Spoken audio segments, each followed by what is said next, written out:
डूबने वाले को साहिल से सदाएं मत दो, वो तो डूबेगा मगर डूबना मुश्किल होगा। नमस्कार दोस्तों, मैं हूं आपके साथ निकिता ठगुन्ना और आप देख रहे हैं द कंटाप। कंपनियों पर कर्ज की रिपोर्ट के बाद अडानी ग्रुप की कंपनियों के शेयर में गिरावट का दौर जारी है। अडानी टोटल गैस और अडानी ट्रांसमिशन के शेयर्स में 20% की गिरावट आ गई है दोस्तों। इसीलिए अडानी साहब आजकल चिंता में हैं, सर पकड़े बैठे हैं। और गिरावट का यह दौर तब शुरू हुआ जब forensic financial research firm Hindenburg ने अपनी रिपोर्ट में अडानी ग्रुप पर धोखाधड़ी करने का बड़ा आरोप लगाया है। अडानी ग्रुप पर इसका जिसके बाद बड़ा असर पड़ा है, वो चिंता में आ गए हैं। वही अडानी की नेटवर्थ बुधवार से अब तक यानी 3 दिन में दोस्तों 10% से ज्यादा कम हो गई है। अब आप सोचेंगे कि 10% बहुत कम है, लेकिन अडानी साहब के लिए बहुत ज्यादा है।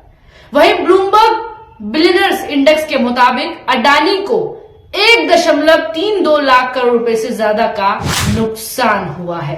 अडानी की कंपनियों की मार्केट कैप भी कम हुई है। जी हाँ दोस्तों, जिसके चलते निवेशकों को जिन्होंने उनमें इन्वेस्ट किया था 3 लाख करोड़ से ज्यादा का नुकसान हुआ।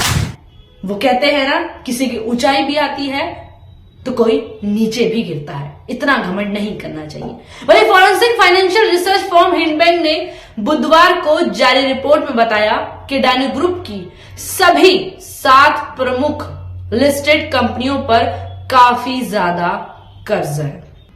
ग्रुप की सभी कंपनियों के शेयर 85% से ज्यादा ओवर वैल्यूड भी हैं दोस्तों। अडानी ग्रुप ने शेयर्स में हेरफेर भी की है, ये ऐसा रिपोर्ट्स में कहा गया। वहीं अकाउंटिंग में भी धोखाधड़ी की गई है, ये बात भी खुलकर सामने आई है। वहीं अडानी ग्रुप कई दशकों से मार्केट मैनिपुलेशन, अकाउंटिंग फ्रॉड और मनी लॉन्ड्रिंग कर रहा है। ये खुलासा इस रिपोर्ट में किया गया है। हालांकि दोस्तों अडानी ग्रुप के chief financial officer CFO Jugshinder Singh ने इस रिपोर्ट को बकवास बताया है। उन्होंने रिपोर्ट को फैक्टलेस बताते हुए कहा कि जो आरोप लगाए गए हैं वह बेबुनियाद है। अमेरिकी रिसर्च फर्म हिंडनबर्ग के खिलाफ शेयर बिक्री को नुकसान पहुंचाने के मामले में अडानी ग्रुप, जी हां, अब अडानी ग्रुप लीगल एक्शन लेने का विचार कर रहे हैं। अडानी ग्रुप ने कहा कि अडानी के जो CFO हैं उन्होंने भी एक बात कही कि ये गलत है। अब उनके लिए खिलाफ हालांकि जांच करने की मांग की जा रही है। लीगल एक्शन को लेकर हिंडनबर्ग ने कहा कि वह पूरी तरह से अपनी रिपोर्ट के साथ खड़ा है और अडानी ग्रुप द्वारा किसी भी कानूनी कार्रवाई का स्वागत है। हिंडनबर्ग की जो रिपोर्ट है वो कहती है कि हम सच्चाई के साथ है और हमने सही रिपोर्ट छापी है। आपको जो भी कार्रवाई करनी है आप कर सकते हैं। उन्होंने आगे कहा कि अगर अडानी गंभीर है तो उन्हें अमेरिका में भी मुकदमा दायर करना चाहिए जहां हम काम करते हैं। हमारे पास कानूनी प्रक्रिया में मांगे जाने वाले दस्तावेजों की एक लंबी लिस्ट है, तो मुझे डरने की जरूरत नहीं है। डरे तो वो अडानी जिसने इतना बड़ा घोटाला किया है, सबके पैसे मारे हैं।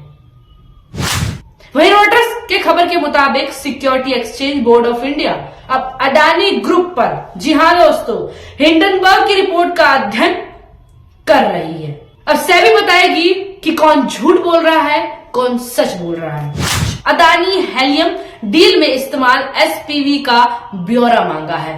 सेबी ने पिछले 1 साल में अडानी ग्रुप की ओर से की गई सभी डील्स की जांच तेज कर दी है। वहीं रॉयटर्स की रिपोर्ट के मुताबिक लिस्टेड स्पेस में अडानी ग्रुप की ओर से जितने भी ट्रांजैक्शन हुए हैं, जी हां, उन सब की भी जांच हो रही है और उन सभी ट्रांजैक्शन की एक ट्रांजैक्शन की जांच कर रही है और जांच को पहले से तेज कर दिया गया। हालांकि दोस्तों ये जांच पहले से ही हो रही थी, अब जांच को और ज्यादा तेज कर दिया गया है क्योंकि ये घोटाले अब रोज नए सामने आ रहे हैं। इस वीडियो को लेकर आपकी क्या राय है हमें कमेंट बॉक्स में जरूर बताएं और द कंटाप को फॉलो करना ना भूलें। धन्यवाद।